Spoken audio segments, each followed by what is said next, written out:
Everyone, welcome back. आज हम start करने वाले हैं हमारा topic that is journal entries with GST. ठीक है। लास्ट वीडियो में हमने कॉमनली यूज जर्नल एंट्रीज को कवर कर लिया है। अगर आपने वो वीडियो नहीं देखी है तो फर्स्ट ऑफ ऑल उस वीडियो को देख लेना, बिकॉज उसमें हमने जर्नल एंट्रीज डिटेल में डिस्कस की है। ठीक है। एंड उसमें एक हमने मास्टर क्वेश्चन भी प्रैक्टिस किया है, जिसको हमने ऑलरेडी टेलीग्राम चैनल में अपलोड कर दिया है। तो अगर आपको उस क्वेश्चन की पीडीएफ चाहिए तो आप टेलीग्राम चैनल से उसको डाउनलोड कर सकते हो, एंड टेलीग्राम चैनल का लिंक आपको डिस्क्रिप्शन में मिल जाएगा। ठीक है। अभी आज हम स्टार्ट करने वाले हैं journal entries with GST. First of all discuss करते हैं कि जीएसटी क्या है। जीएसटी क्या है? GST is a goods and services tax, right. And ये जीएसटी है ये एप्लीकेबल होता है व्हेन वी सप्लाई गुड्स और सर्विसेज। अभी यहाँ पर सप्लाई का मतलब क्या है? सप्लाई का मतलब होता है कि जब आप गुड्स को रिसीव कर रहे हो या फिर गुड्स और सर्विसेज प्रोवाइड कर रहे हो। ठीक है।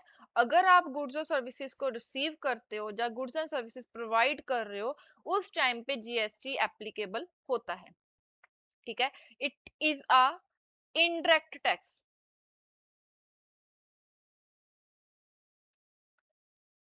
ठीक है। फर्स्ट ऑफ ऑल जीएसटी क्या है? ये एक इनडायरेक्ट टैक्स है जो गुड्स एंड सर्विसेज के ऊपर एप्लीकेबल होता है। एंड ये कब एप्लीकेबल होता है? जब गुड्स एंड सर्विसेज की कोई डीलिंग हो रही है, कोई ट्रांजैक्शन हुई है जिसमें गुड्स एंड सर्विसेज से रिलेटेड कोई ट्रांजैक्शन हुई है, तब ये एप्लीकेबल होता है। एंड जो जीएसटी के ऊपर डिटेल्ड है ना, जो एक डिटेल सेक्शन है, वो आपको सीए इंटरमीडिएट में मिलेगा, बिकॉज जीएसटी के ऊपर आपका एक कंप्लीट सब्जेक्ट है जिसमें आप सारा कुछ डिटेल में कवर करने वाले हो इन अ सीए इंटरमीडिएट लेवल। ठीक है। सीए फाउंडेशन में आपको जस्ट इतना समझना है कि जर्नल एंट्रीज कैसे पास होती हैं विद जीएसटी, तो हम उसको जो हमारी डिस्कशन है उसको इसी के अराउंड रखेंगे। ठीक है। फर्स्ट ऑफ ऑल हम डिस्कस करते हैं from the accounting view point. Accounting view point. ठीक है। हम यहाँ पर सिर्फ अकाउंटिंग व्यू पॉइंट से ही देखेंगे कि काउंटिंग पर्पस के लिए जीएसटी की क्या इंपॉर्टेंस है और कैसे जीएसटी वर्क करता है। फर्स्ट ऑफ ऑल आप समझो कि जीएसटी एप्लीकेबल कब होने वाला है? जीएसटी एप्लीकेबल होने वाला है व्हेन अ बिजनेस प्रोवाइड, और we can say when a business sell और रिसीव, और वी कैन से परचेज। ठीक है। या तो बिजनेस परचेज कर रहा है या फिर बिजनेस सेल कर रहा है। किस चीज को? बिजनेस सेल और परचेज गुड्स और सर्विसेज। ठीक है। At that moment GST is applicable. ठीक है, फर्स्ट पॉइंट। सेकेंडली, जीएसटी में ना तीन कैटेगरीज होती हैं। Categories of GST.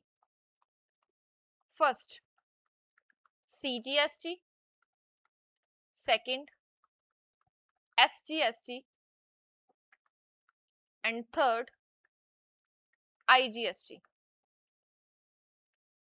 सीजीएसटी की फुल फॉर्म होती है central goods and services tax. SGST की है state goods and services tax. And last one is integrated goods and services tax. ठीक है। तो तीन कैटेगरीज हैं जीएसटी में, सीजीएसटी, एसजीएसटी एंड आईजीएसटी। जो ये सीजीएसटी एंड एसजीएसटी हैं, ये एक साथ वर्क करती हैं, ये दोनों। ठीक है। जो सीजीएसटी एंड एसजीएसटी होता है ये इंट्रा स्टेट सप्लाई के टाइम पे लगता है। मतलब कि जब कोई पर्सन, जब कोई बिजनेस इंट्रा स्टेट डील करता है, तब ये एप्लीकेबल होता है। इसको हम डिटेल में समझते हैं, बट आप अभी जस्ट ये समझो कि जो सीजीएसटी एंड एसजीएसटी है वो इंट्रा स्टेट के टाइम पे लगता है, एंड जब जो आईजीएसटी है that is in case of inter state supply. ठीक है, मतलब कि जब कोई बिजनेस इंट्रा स्टेट सप्लाई कर रहा है, इंट्रा स्टेट सप्लाई का मतलब क्या है कि जब कोई बिजनेस इंट्रा स्टेट गुड्स और सर्विसेज को परचेज या सेल करता है, तब सीजीएसटी एंड एसजीएसटी दोनों एक साथ एप्लीकेबल होते हैं। बट जब कोई बिजनेस इंटर स्टेट सप्लाई करता है, इंटर स्टेट परचेज और सेल करता है गुड्स और सर्विसेज की, तब आईजीएसटी एप्लीकेबल होता है। ठीक है, नाउ लेट्स अंडरस्टैंड कि इंटरस्टेट और इंट्रास्टेट सप्लाई का क्या मतलब है। फर्स्ट ऑफ ऑल तो आप सप्लाई का मतलब समझो। सप्लाई का मतलब फॉर अकाउंटिंग पर्पस के लिए बस आप इतना समझ लो कि आप जब परचेज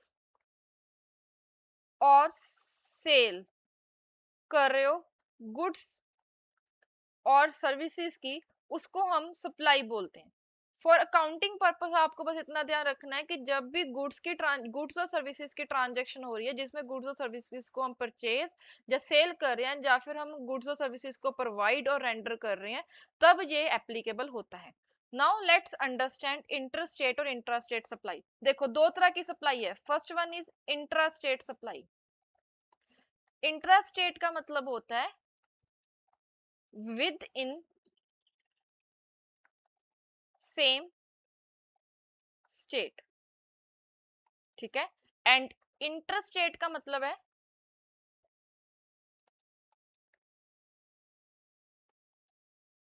बिटवीन टू स्टेट्स। इसको एक एग्जांपल के साथ समझते हैं। ठीक है, लेट्स सपोज कि आपका बिजनेस जो है, you are a person and आपका जो बिजनेस है वो दिल्ली में है। तो अगर आपने अपने गुड्स और सर्विसेज जो भी आप चीज प्रोवाइड करो, जो भी आप चीज में डील कर रहे हो, आपने वो सेकंड पर्सन जो है वो आपका दिल्ली में ही है। आपने दिल्ली में रहकर दिल्ली के पर्सन को ही अपनी गुड्स सेल की हैं, तो इसको हम बोलेंगे intra state. Means same state में गुड्स की डीलिंग हुई है, सेम स्टेट में गुड्स और सर्विसेज की डीलिंग हुई है, तो उसको हम बोलते हैं intra state. But second case होता है कि मान लो पर्सन जो है वो दिल्ली में है, बट उसने जो गुड्स प्रोवाइड की हैं वो मुंबई में की हैं। बेसिकली आउटसाइड दिल्ली कहीं पर भी हो सकता है, तो उसको हम बोलेंगे इंटर स्टेट। ठीक है, तो इंट्रा स्टेट क्या है, जब आपकी और जो कस्टमर है उसकी स्टेट, कस्टमर बोल लो या सप्लायर बोल लो, उसकी जो स्टेट है, कंट्री में जो स्टेट्स है ना उसके अकॉर्डिंगली देखना है। स्टेट का मतलब जहां पर कंट्री की ही स्टेट की बात की जा रही है, तो अगर स्टेट सेम है दोनों की, जो प्रोवाइड कर रहा है गुड्स और सर्विसेज को एंड जो पर्सन रिसीव कर रहा है गुड्स एंड सर्विसेज को, अगर दोनों पर्सन की, दैट इज सप्लायर की एंड कस्टमर की, दोनों की स्टेट अगर सेम है, तो उसको हम बोलेंगे इंट्रा स्टेट। एंड अगर वो दोनों अलग अलग स्टेट में है, तो उस केस में हम उसको बोलेंगे इंटर स्टेट। ठीक है, दो स्टेट में हो रहे हैं डीलिंग तो इंटर स्टेट है, एंड एक स्टेट में हो रही है तो इंट्रा स्टेट है। एंड इंट्रा स्टेट के केस में हम दो टैक्सेस लगाते हैं, सीजीएसटी एंड एसजीएसटी। एंड जो इंटर स्टेट होती है उसमें एक ही टैक्स लगता है, दैट इज द आईजीएसटी। अभी आप बोलोगे कि इंट्रा स्टेट में तो फिर महंगा पड़ता होगा कि दो टैक्स लग रहे हैं, वहां पर एक ही टैक्स लग रहा है। एक्चुअल में जो जीएसटी एप्लीकेबल होता है ना, वो ऐसे होता है कि मान लो आपका जीएसटी है 12%। आपको अगर पता होगा तो जीएसटी की फिक्स रेट्स हैं लाइक 5%, 12%, 18%, ऐसे। ठीक है, एक फिक्स रेट है जीएसटी के। ठीक है, अभी जो जीएसटी का रेट है वो 12% मान लो है। तो अगर इंट्रा स्टेट सप्लाई हुई है, तो हम इसको मान लेते हैं, अगर इंट्रा स्टेट सप्लाई हुई है तो क्या होगा, सीजीएसटी लगेगा 6% एंड एसजीएसटी लगेगा 6%। ठीक है, बट उसी केस में अगर वो इंटर स्टेट हो जाती है, इंटर स्टेट के केस में दो स्टेट्स इन्वॉल्व हो गई, तो हमें क्या करना है, हमें आईजीएसटी अप्लाई करना है। अभी आईजीएसटी जो लगेगा वो कंप्लीट 12% लगेगा, मतलब कि आपका जीएसटी की अमाउंट नहीं इंक्रीज होती, जस्ट इंट्रा स्टेट में वो डिवाइड हो जाती है सेंटर और स्टेट में, जबकि इंटर स्टेट में वो एक सिंगल अमाउंट ही रहती है, कंप्लीटली 12%। अगर ये 5% होगा तो यहाँ पर 2.5% एंड 2.5% हो जाएगा, जबकि आईजीएसटी के केस में मुझे कंप्लीट 5% ही रहेगा। तो ऐसे ये टैक्स की amount will remain the same, just that कि उसको बाइफरकेट करते हैं इंटरस्टेट में, सॉरी इंट्रास्टेट में उसको बाइफरकेट करते हैं, इंटरस्टेट में वो एक ही अमाउंट रहती है।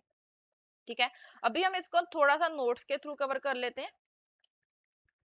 फर्स्ट ऑफ ऑल जीएसटी क्या है? GST is a comprehensive indirect tax जो कि supply of goods and services के केस में लगता है। अकाउंटिंग प्रोस्पेक्टिव से अगर हम देखें तो when a business purchases goods और सर्विसेज और सेल गुड्स और services, GST is generally applicable on the transaction. तीन टाइप्स होती हैं, central goods and service tax, state goods and services tax, integrated goods and services tax. Central goods and service tax basically levied किया जाता है by the central government within the same state होगा। Intra state transaction होगी तो central goods and service tax लगता है। Same central goods and state goods and service tax state government लगाती है। ठीक है, उसमें भी क्या होता है, सेम स्टेट में अगर ट्रांजेक्शन हो रही है, that is intra state transaction हो रही है, तब ये एप्लीकेबल होता है। एंड आईजीएसटी जब between two different state transaction होती है तब सेंट्रल गवर्नमेंट जो अप्लाई करती है आईजीएसटी।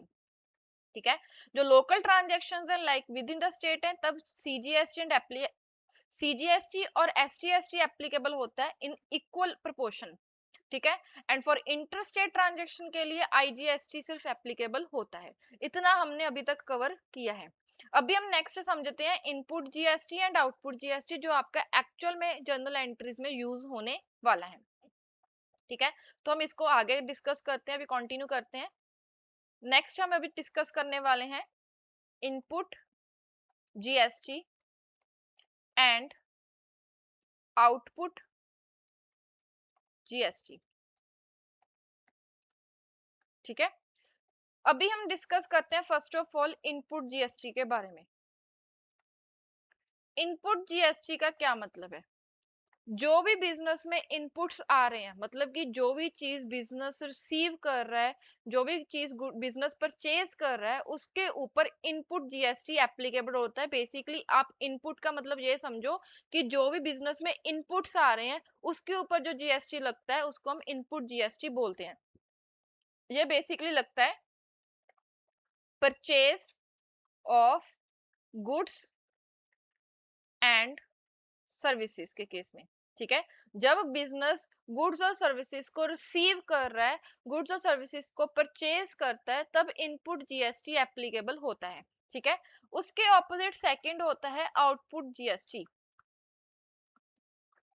आउटपुट जीएसटी मतलब जो बिजनेस सेल कर रहा है। ठीक है, आउटपुट मतलब जो बिजनेस से बाहर चीजें जा रही हैं उनके ऊपर एप्लीकेबल होता है आउटपुट जीएसटी। तो बेसिकली ये क्या होता है, जो आउटपुट जीएसटी है this is applicable on sale of goods and services. Right, अभी देखो आपने मान लो, हम एक एग्जांपल के थ्रू इसको समझते हैं कि कैसे input GST and output GST work करता है। लेट्स सपोज आपने गुड्स परचेज की, गुड्स परचेज्ड रुपीज 10,000, 10,000 की गुड्स परचेज की, एंड जीएसटी का जो रेट है दैट इज लेट्स अज्यूम 12% है। 12% जीएसटी का रेट है एंड आपने गुड्स परचेज की है 10,000 की। ठीक है, तो फर्स्ट ऑफ ऑल जब हम एंट्री डालेंगे ना, एंट्री को हम बाद में जनरल एंट्रीज में डिस्कस करते हैं। फर्स्ट ऑफ ऑल आप ये समझो कि आपकी जो गुड्स हैं उसकी वैल्यू कितनी है, 10,000। ठीक है, और जीएसटी कितना है, 12%। मतलब कि 10,000 का 12% अगर हम करेंगे तो वो बन गया 1200। ठीक है, तो आपका टोटल जो इनवॉइस बना होगा, जो आप टोटल पेमेंट उस सप्लायर को करोगे वो कितनी करोगे, 11,200 की। ठीक है, अभी जो ये 11,200 है this is the total payment to supplier.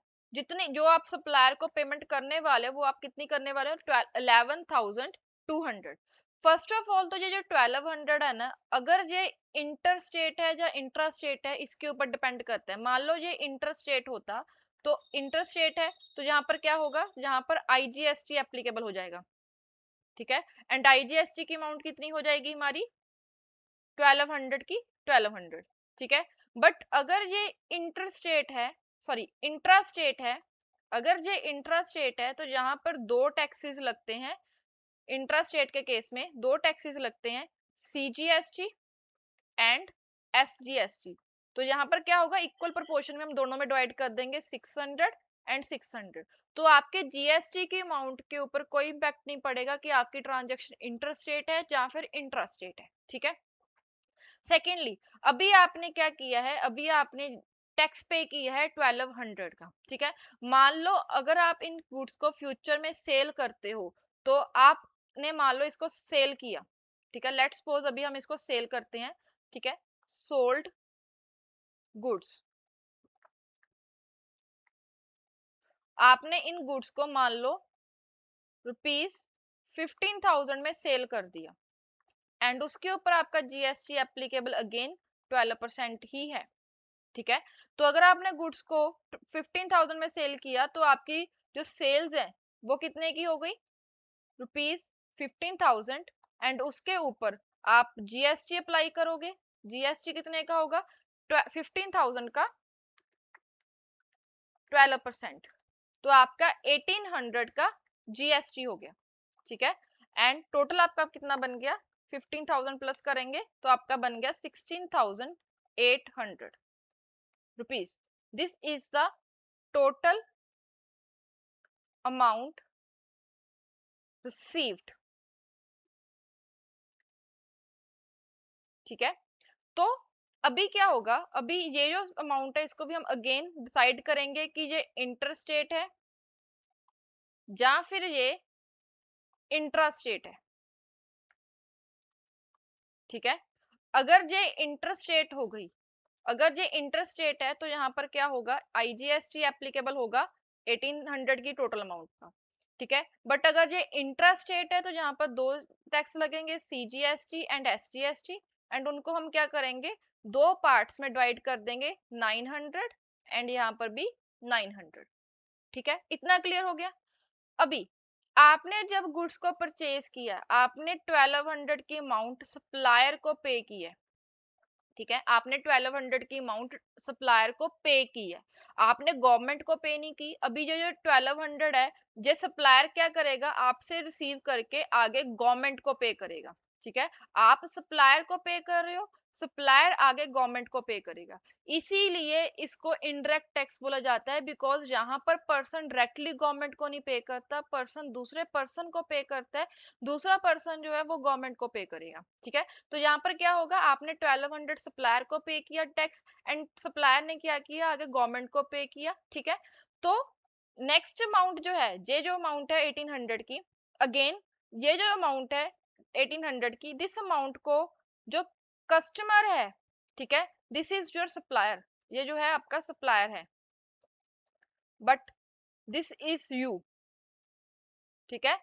You, customer ने आपको पे किया, आपने आगे गवर्नमेंट को ये अमाउंट पे करनी है, बट यू कैन से कि मैं ऑलरेडी 1200 इन गुड्स के ऊपर पे कर चुका हूं, तो मैं दोबारा से 1200 की अमाउंट को दोबारा से क्यों उन गुड्स के ऊपर पे करूं। मतलब क्या, समझो, 10,000 की गुड्स रिसीव की थी, उन्हीं गुड्स को आपने 15,000 में सेल किया, include by adding your profit, ठीक है। आपने 10,000 की गुड्स को, आपने 10,000 की गुड्स को, ठीक है, उसमें थोड़ा सा प्रॉफिट ऐड किया। प्रॉफिट कितने का ऐड किया, आपने अपना मार्जिन ऐड किया, मान लो 5,000 का, एंड 5,000 का ऐड करने के बाद आपने उन्हीं गुड्स को 15,000 में सेल कर दिया, राइट। 10,000 की गुड्स थी जिसको आपने 15,000 में सेल कर दिया। जब आपने जहां पर परचेज किया था, तब आपने जहां पर 1200 रुपीज पे किए थे, ठीक है, एंड वो गवर्नमेंट को ऑलरेडी मिल चुके हैं, ठीक है। बट यहाँ पर जब आप इसको सेल कर रहे हो, तब अगेन टैक्स लग रहा है 18,000 का, 1800 का, ठीक है। तो एक तरह से गवर्नमेंट को तो सेम अमाउंट के ऊपर दोबारा से टैक्स मिल रहा है ना, मतलब कि वो उसी 10,000 की गुड्स को के ऊपर दोबारा से टैक्स ले रहा है। उसको सिर्फ क्या ये कि वो ये 5,000 जो एडिशनल ऐड हुआ है, उसके ऊपर ही सिर्फ 12% के अकॉर्डिंग, 5,000 के ऊपर अगर 12% का लगाएं तो 600 बन रहा है। उसकी क्या रिस्पॉन्सिबिलिटी है गवर्नमेंट की कि वो जो जो एडिशनल 5,000 हुआ है, इसी के ऊपर ही अपना टैक्स ले, बिकॉज उसने ऑलरेडी ये 10,000 के अमाउंट के ऊपर टैक्स ले लिया है। तो ठीक है, तो इसी को गवर्नमेंट समझती है, इसलिए उन्होंने क्या बोला कि जितना आपने टैक्स पे किया है, ये जो 12,000 का टैक्स आपने पे किया है, इसको आप as a input tax credit आप क्लेम कर सकते हो। ठीक है, मीन्स जब आप ये 1800 रुपया हमें पे करने के लिए आओगे ना, बिकॉज देखो यहाँ पर ये जो 18,000 है वो कस्टमर आपको पे कर रहा है और आपने गवर्नमेंट को पे करना है, तो तब आप बोल सकते हो कि मैंने ऑलरेडी जहां पर 1200 रुपया पे कर दिया है, तो आप मेरे से सिर्फ एडिशनल का जो 600 है वही आप लोगे। ठीक है, तो जब यहाँ पर हम पे करते हैं तो हम एडिशनली पे करते हैं, जो ये 1200 रुपये हमने पे किया है ये हमें as a input tax credit receive हो जाता है। ठीक है, तो हमने सिर्फ एडिशनल जितनी अमाउंट का हमने प्रॉफिट ऐड किया, जो भी हमने अपने एंड से ऐड किया है उतना ही हमें टैक्स आगे पे करना है। ठीक है, तो ये था हमारा अभी पॉइंट इनपुट टैक्स क्रेडिट का। अभी यहाँ पर input GST and output GST क्या है, this is your input GST. ठीक है, जिसके अगेंस्ट आपको इनपुट टैक्स क्रेडिट मिलता है, and this is your output GST, जो आपने गवर्नमेंट को पे करना होता है after setting of input tax credit.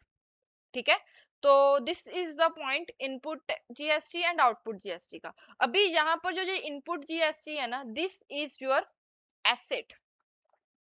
ये एसेट क्यों है, बिकॉज आपके पास राइट है कि आप इसको क्लेम कर सकते हो, इनपुट टैक्स क्रेडिट को क्लेम कर सकते हो इस अमाउंट के अगेंस्ट। इनपुट जीएसटी जितना आपके पास है उस अमाउंट का आप इनपुट टैक्स क्रेडिट गवर्नमेंट से क्लेम कर सकते हो, इसीलिए इसको क्या बोलते हैं, एसेट बोला जाता है। जबकि जो आउटपुट जीएसटी है, दिस इज योर लाइबिलिटी। क्यों लाइबिलिटी है, बिकॉज ये आपने गवर्नमेंट को पे करना है, तो आप क्या करोगे, जितना गवर्नमेंट को टोटल अमाउंट पे करनी है उसमें से जितनी अमाउंट गवर्नमेंट से हमने क्लेम करनी है वो माइनस कर देंगे, एक्चुअल में हमारी ये आ जाएगी नेट लाइबिलिटी।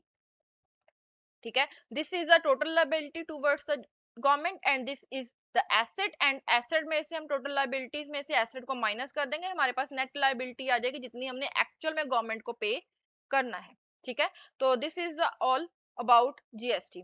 अभी हम इसको नोट्स के थ्रू देख लेते हैं। फर्स्ट ऑफ ऑल देखो, इनपुट जीएसटी क्या है, input GST is the amount tax paid by the business when purchasing goods और सर्विसेज। जब वो गुड्स एंड सर्विसेज रिसीव करता है, जब वो गुड्स एंड सर्विसेज को परचेज करता है, तब इनपुट जीएसटी एप्लीकेबल होता है। इसका ट्रीटमेंट क्या है, this is a current asset because a business can claim this amount as input tax credit from the government in future. जब वो आउटपुट जीएसटी पे करने जाएगा तब वो गवर्नमेंट को बोलेगा कि मैंने ऑलरेडी इनपुट जीएसटी की फॉर्म में इतनी अमाउंट पे कर दी है, तो आप उसका मुझे इनपुट टैक्स क्रेडिट दो। अगर इनपुट टैक्स क्रेडिट आपके पास होगा तो आपकी उतनी आउटपुट अमाउंट क्या हो जाएगी, रिड्यूस हो जाएगी।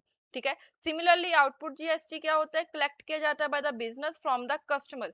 इनपुट जीएसटी, मान लो this is you and this is your supplier and this is the government. ठीक है, input GST you pay to the supplier and supplier pay to the government. But output GST क्या होता है, this is your customer and here is you, this is you and you are paying to the government. ठीक है, यहाँ पर आप पे करते हो तो आप क्या कर रहे हो, कस्टमर से रिसीव कर रहे हो एंड उसको आप जब गुड्स सेल करते हो तब रिसीव करते हो एंड वो आप गवर्नमेंट को पे करते हो, and this is your current liability because this is your responsibility to deposit this tax amount with the government.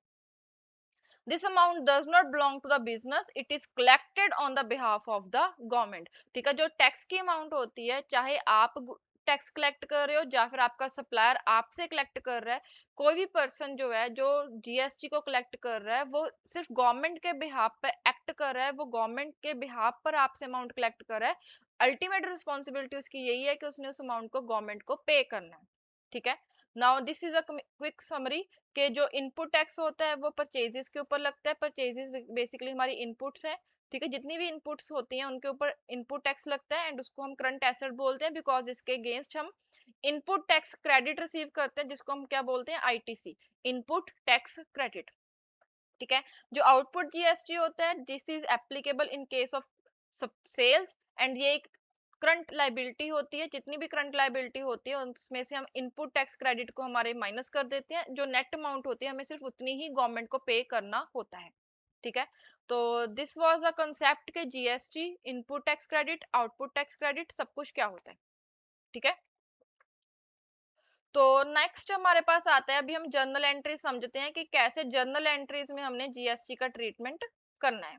देखो इसको अभी हम डिटेल में देखते हैं, हम इसी एग्जांपल को की ना जर्नल एंट्रीज पास करते हैं जो हमने अभी डिस्कस किया ना ऊपर, कि 10,000 की गुड्स हमने परचेज की थी, उसको हमने 15,000 में सेल कर दिया, 5,000 का प्रॉफिट मार्जिन ऐड कर दिया, 600 का बनता था, हमने 1800 का पे किया, वो सब कुछ हम उसकी जर्नल एंट्रीज पास करते हैं। फर्स्ट ऑफ ऑल जो हमारे लास्ट लेक्चर में हमने जर्नल एंट्रीज देखी थी, फर्स्टली उतनी ही जर्नल एंट्री पास करते हैं। हमने मान लो गुड्स परचेज की हैं, परचेज की जर्नल एंट्री क्या होती है, परचेजेस अकाउंट डेबिट, एंड उसके अगेंस्ट हमने क्या किया है, पेमेंट की है। पेमेंट कितने की है, टू कैश। पेमेंट हमने की है अराउंड 11,200 की, एंड हमारी गुड्स कितने की थी, 10,000 की, राइट। तो हमने जो जो किया फर्स्ट ऑफ ऑल आप वो लिख लो, परचेजेस आपने की 10,000 की, उसके अगेंस्ट आपने पेमेंट की 11,200 की, ठीक है। नेक्स्ट, अभी आपका जो इनपुट सीजीएसटी है, मान लो ये इंटरस्टेट सप्लाई है, ठीक है। Let's assume this is intra state. Intra state के केस में क्या होता है, दो टैक्सेस लगते हैं, सीजीएसटी एंड एसजीएसटी। तो सबसे पहले हम क्या लिखेंगे, इनपुट सीजीएसटी अकाउंट डेबिट। क्यों डेबिट हुआ, बिकॉज ये इनपुट सीजीएसटी वो अमाउंट है जो हम गवर्नमेंट से इन फ्यूचर क्लेम कर सकते हैं in the form of input tax credit, ठीक है। एंड सेकंड हमारे पास आता है input SGST account debit. Again, this is the amount that we can claim from the government in future. And कितनी amount दोनों की है, 600 and 600। तो अगर आप इसका टोटल लगाओगे तो यहाँ पर भी आपका 11,200 बन रहा है, एंड यहाँ पर भी आपका 11,200 बन रहा है। एंड अगर आपको फर्स्ट वीडियो याद होगी तो this is a compound entry.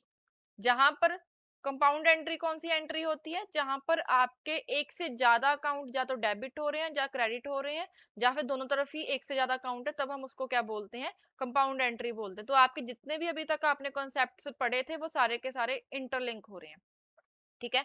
तो this is your first entry, कि आपने जब गुड्स परचेज करनी है तब आपने एंट्री कैसे डालनी है, आपने सबसे पहले जो आपकी नॉर्मल एंट्री है वो डालनी है।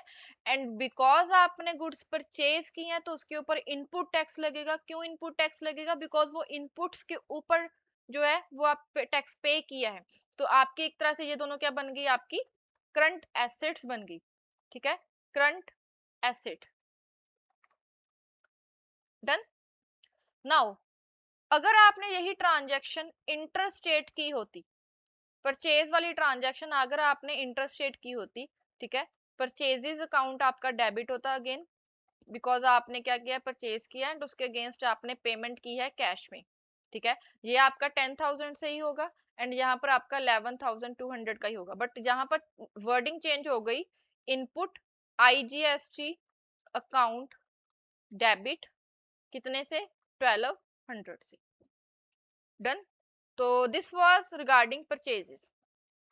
अभी आपकी सेकंड एंट्री आएगी सेल्स की, ठीक है। तो हम अभी सेकंड डालते हैं सेल्स। सेल्स के केस में भी हम दोनों केसेस को डील करते हैं। First one is intrastate and second हम करेंगे इंटरस्टेट को। इंट्रास्टेट के केस में, इंटरस्टेट के केस में क्या होगा, सबसे पहले हम सेल्स की एक नॉर्मल एंट्री पास करते हैं। सेल्स की नॉर्मल एंट्री क्या होगी, आपने पैसा रिसीव किया है तो कैश अकाउंट को हम डेबिट करेंगे, एंड उसके अगेंस्ट सेल्स अकाउंट को हम क्रेडिट करेंगे। जे अगर आपको एंट्रीज नहीं पता तो आप लास्ट लेक्चर को देख सकते हो, ठीक है। Cash account debit to sales account. अभी कैश अकाउंट में हमारे पास आया 16,800 एंड सेल्स हमने की है 15,000 की, ठीक है। जो डिफरेंस है that will be the output CGST and output SGST 900 900। Done. अभी ये 900 क्यों है, बिकॉज हमने ये गवर्नमेंट को पे करना है and this is our liability, ये हमारी लायबिलिटी है, ठीक है। अभी अगर सेम हमारा इंटरस्टेट होता, इंटरस्टेट ठीक है। इंटरेस्ट रेट के केस में क्या होगा, आपकी सेम एंट्री डलेगी, cash account debit with 16,800 to sales 15,000, and जो आपकी जीएसटी की अमाउंट है दैट इज आउटपुट आईजीएसटी, वो एक सिंगल अमाउंट बन जाएगी 1800 की। ठीक है। एंड इसके नीचे आपको जो लास्ट वीडियो में मैंने डिस्कस किया था नरेशन डालनी ही पड़ेगी। ठीक है। तो ये था आपका कि जब आप परचेज एंड सेल कर रहे हो। अभी एक और एंट्री होती है जिसको हम सेटिंग ऑफ एंट्री बोलते हैं, जीएसटी सेट ऑफ करना। ठीक है। सेट ऑफ जीएसटी, ये एंट्री पास करनी जरूरी है। ठीक है। इसमें क्या होता है, बेसिकली जब आप गवर्नमेंट को पे करते हो ना, तो आप सारी एडजस्टमेंट करने के बाद पे करते हो। अगर आप अभी यहाँ पर कैलकुलेशन करो, फर्स्टली आप एक कैलकुलेशन करो इंट्रा स्टेट की। ठीक है। कैलकुलेशन में क्या आएगा आपके पास, इनपुट, टोटल इनपुट जीएसटी कितना है, टोटल इनपुट जीएसटी कितना है, आपने यहाँ पर सीजीएसटी इनपुट डाला। इंट्रा स्टेट का सिर्फ देखेंगे, इंटर स्टेट का नहीं अभी। आप सिर्फ देखो कि आपका टोटल कितना हो गया, ये 600 सीजीएसटी एंड 600 ही आपका एसजीएसटी है। तो input CGST plus input SGST. ठीक है। तो इनपुट सीजीएसटी आपका है 600 का, इनपुट एसजीएसटी है आपका 600 का, तो ये टोटल कितना का हो गया, 1200 का। ठीक है। सिमिलरली आपका जो आउटपुट जीएसटी है वो लिख लो। आउटपुट जीएसटी कितने का आएगा, आउटपुट जीएसटी निकलेगा output CGST plus output SGST. ठीक है। तो यहाँ पर आपका जो आउटपुट सीजीएसटी था वो कितने का था, 900, एंड एसजीएसटी भी कितने का था, 900। ठीक है। तो यहाँ पर हम लिखेंगे 900 प्लस 900, तो ये हमारे पास आ गया 1800। तो एक तरह से आपने गवर्नमेंट को देना है 1800 एंड आपने गवर्नमेंट से क्लेम करना है 1200। तो आपका नेट पेमेंट कितने की होगी, आपने अगर गवर्नमेंट को आउटपुट टैक्स जितना पे करना है, आप उसमें से क्या करोगे, अपना इनपुट टैक्स को माइनस कर दोगे। आउटपुट है हमारे पास 1800 का, उसमें से हम इनपुट को माइनस करेंगे 1200, तो हमारे पास कितने का आ गया, 600 का डिफरेंस आ गया जो हमने गवर्नमेंट को एक्चुअली पे करना है। अभी इसकी जर्नल एंट्री कैसे पास होगी, जर्नल एंट्री पास करते टाइम आपको क्या करना है, रिवर्स इफेक्ट करना है, आपको सारे अकाउंट्स क्लोज करने हैं। फर्स्ट ऑफ ऑल आपने क्या किया था, ऊपर ऊपर आपने इनपुट जीएसटी को एंड उन इनपुट जीएसटी को, इनपुट सीजीएसटी, इनपुट एसटीएसटी, उसको आपने डेबिट किया था। तो आप क्या करोगे, input CGST and input SGST को आप क्रेडिट कर दोगे, input CGST account to input SGST account, and जो आपने अकाउंट क्रेडिट किए थे उसको आप डेबिट कर दोगे। First one is output CGST account debit, output SGST account debit. ठीक है। ये आपके पास था 900 900, एंड यहाँ पर आपके पास था 600 एंड 600। ठीक है। इसका टोटल बन रहा था हमारा 1800 का, एंड इसका टोटल बन रहा था हमारा 1200 का। तो जो नेट अमाउंट है वो आप पे करोगे, तो टू कैश स्लैश बैंक कितने की अमाउंट पे होगी आपकी, 600 की। तो एक तरह से आपका यहाँ पर 600 के आ गया। तो अगर आप टोटल करोगे ये भी 1800 बन रहा है, बेसिकली ये जो चीज है this amount is all 1800, and ये भी आपका क्या बन रहा है 1800। तो आपकी एंट्री भी टैली होगी एंड आपका सारा कुछ सेट ऑफ भी हो गया। तो this is the set of entry. Set of entry में हम क्या करते हैं, जितना भी हमारा आउटपुट का टैक्स हमने पे करना होता है उसको हम डेबिट कर देते हैं, बिकॉज हमने उस अकाउंट को क्लोज करना है। जब हमने अकाउंट को क्लोज करना हो तो हम उसका रिवर्स इफेक्ट कर देते हैं। अगर हमने उस चीज को डेबिट किया था तो हम उसको क्लोज करने के लिए क्रेडिट करेंगे, अगर हमने उस चीज को क्रेडिट किया था तो हम उसको क्लोज करने के लिए डेबिट करेंगे। अब अभी यहाँ पर आउटपुट सीजीएसटी और आउटपुट एसजीएसटी को हमने क्रेडिट किया था तो उसको हमने डेबिट कर दिया to close, similarly input CGST and input SGST को हमने पहले डेबिट किया था, तो अभी हमने उसको क्या कर दिया, क्रेडिट कर दिया। ठीक है, इसको आप ऐसे भी समझ सकते हो कि जो आउटपुट जीएसटी है अभी हम उसको पे करने वाले हैं, इसलिए हमारी लायबिलिटी क्या हो रही है, कम हो रही है। जब हमारी लायबिलिटी कम होती है तो उसको हम क्या करते हैं, डेबिट करते हैं। ठीक है, input CGST and input SGST हमारे लिए एसेट थी, अभी हम उस एसेट को क्लेम कर रहे हैं तो हमारी एसेट कम हो जाएगी। तो एसेट जब कम होते हैं तो उसको हम क्या करते हैं, क्रेडिट करते हैं। एंड हमने 600 की गवर्नमेंट को पेमेंट की है, 600 की जो गवर्नमेंट को पेमेंट करेंगे उससे हमारा कैश कम होगा, जब कैश कम होता है हमारी एसेट कम होती है, एंड एसेट कम होने से हम उसको क्या कर देते हैं, क्रेडिट कर देते हैं। ठीक है, तो this is a set of entry. Same आपकी आईजीएसटी के केस में होने वाली है कि आपका आईजीएसटी 1800 का आपने पे करना था, उसके अगेंस्ट आपने 1200 का क्लेम करना था, तो इसलिए आपने क्या किया, फर्स्ट ऑफ ऑल वर्किंग देखिए कि आपको कितनी पेमेंट करनी है, उतनी की आपने पेमेंट की एंड उसकी एंट्री आपने पास ऐसे कर देनी है। ठीक है, तो दिस वाज द एंट्रीज। ठीक है, फर्स्टली हमारे पास आता है जहां पर purchase of goods intrastate. Intrastate goods जब हम परचेज करते हैं तो परचेज अकाउंट डेबिट होता है, input CGST input SGST debit होता है। क्यों डेबिट होता है, बिकॉज ये हमारी एसेट्स हैं जिसके अगेंस्ट हमने क्लेम करना है, दैट इज द आईटीसी को हमने क्लेम करना है, एंड उसके अगेंस्ट हमने पेमेंट की। टोटल पेमेंट हमने किसको की है, सप्लायर को की है। ठीक है, देन जब सेल करते हैं तब हम आउटपुट सीजीएसटी और आउटपुट एसजीएसटी को क्रेडिट करते हैं, बिकॉज वो हमारी लाइबिलिटी है, जो हमने गवर्नमेंट के यहाँ पर पैसा कलेक्ट किया है वो हमने गवर्नमेंट को पे करना है। ठीक है, नाउ एग्जाम टिप के लिए आप याद रखना, never mix the value of goods with GST in the purchase and sale account. इसका क्या मतलब है, इसका मतलब ये है कि जो परचेज अकाउंट है या सेल अकाउंट है, that will be recorded with the actual amount. जो आपकी एक्चुअल अमाउंट क्या थी, 10,000 एंड 15,000, जो आपने एक्चुअल में पेमेंट की है इंक्लूडिंग जीएसटी, वो आपने अपने कैश अकाउंट में या क्रेडिटर अकाउंट में डालनी है।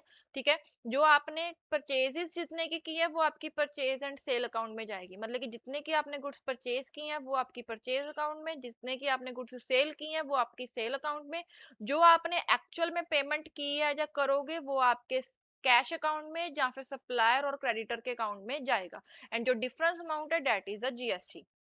ठीक है, तो purchase account and sale account को रिकॉर्ड करेंगे with actual value of the goods excluding GST, GST को वहां पर इंक्लूड नहीं करना, एंड जीएसटी को सेपरेटली रिकॉर्ड करना है, input GST on purchases, output GST on the sales. Input GST on purchases आप ऐसे याद रखते हो क्योंकि परचेजेस हमारे पास आ रही है, हमारे वो इनपुट्स हैं। ठीक है, इसलिए उस पे हम इनपुट जीएसटी लगाएंगे। सेल्स हमारे पास से गुड्स जा रही हैं, वो हमारे से आउटपुट हो रही हैं, तो इसलिए हम उसको उसके ऊपर आउटपुट जीएसटी अप्लाई करेंगे। ठीक है, उसके बाद जीएसटी की एक सेट ऑफ एंट्री होती है, जितना भी हमने आउटपुट जीएसटी कलेक्ट किया on sales and input GST pay किया ऑन परचेजेस, उसको हम सेट ऑफ करेंगे। ठीक है, output CGST output SGST to input CGST input SGST, and जितनी अमाउंट बैंक में पे की उतना हम कर देंगे टू बैंक अकाउंट।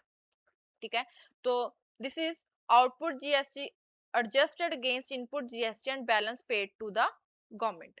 इसमें जरूरी नहीं है कि हर बार आपकी अमाउंट गवर्नमेंट को पे हो ही हो। ठीक है, कभी होता है कि आपके पास इनपुट ज्यादा पड़ा है और आपका आउटपुट कम है, तो आप क्या करोगे, जितना इनपुट आपका वहां पर एडजस्ट हो रहा है उतना आप रखोगे, एंड बाकी आप बैलेंस लिख दोगे कि इतना मेरा इनपुट अभी भी पड़ा है जो मैं नेक्स्ट सेल्स में एडजस्ट करूंगा। ठीक है, तो दैट्स इट। एंड इसमें आगे हम नेक्स्ट प्रैक्टिस करने वाले हैं, हमारा मास्टर प्रैक्टिस क्वेश्चन, दो क्वेश्चंस है, इसको हम नेक्स्ट वीडियो में कवर करेंगे।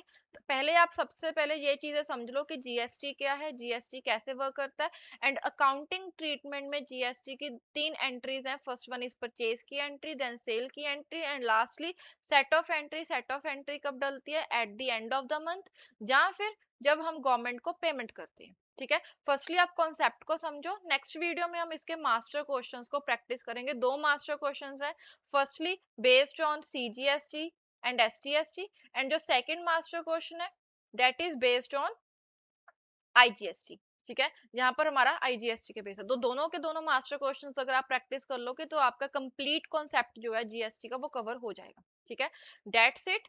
एंड अगर आपको कोई डाउट है इसमें तो आप कमेंट सेक्शन में कमेंट्स कर सकते हो। एंड अगर आपको कोई कॉमन जर्नल एंट्रीज में डाउट है तो आप फर्स्ट ऑफ ऑल उस एंट्री को देखना, बिकॉज जो परचेज एंड सेल की एंट्री है उसके ऊपर सिर्फ जीएसटी के इम्पैक्ट को हमने इंक्लूड करना है। जो एक्चुअल एंट्री है that will remain the same. तो आपको अगर जर्नल एंट्रीज में कोई डाउट है तो आप पहले पीछे वाली वीडियोस देखना। बट अगर आपको जीएसटी में कोई डाउट है या फिर इस वीडियो से रिलेटेड कोई भी डाउट है तो आप कमेंट सेक्शन में कमेंट कर सकते हो। ठीक है। एंड इस टॉपिक से रिलेटेड जो मास्टर प्रैक्टिस क्वेश्चन है we are going to discuss in the next lecture. ठीक है। Thank you so much and keep revising, क्योंकि रिवीजन करनी उतनी ही जरूरी है जितनी जरूरी आपके लेक्चर्स देखने हैं। पहले कॉन्सेप्ट समझो, उसके बाद उसको सॉल्व करो, देन उसको कॉन्टिन्यूस बेसिस पर रिवाइज करते रहो। बिकॉज रिवीजन करने से आपके जितने भी कॉन्सेप्ट है आपके माइंड में पूरे फिक्स हो जाएंगे, तो आपको एग्जाम के टाइम पर उस चीज की टेंशन लेने की जरूरत नहीं पड़ेगी। ठीक है। तो thank you so much and all the best for your exams. Thank you.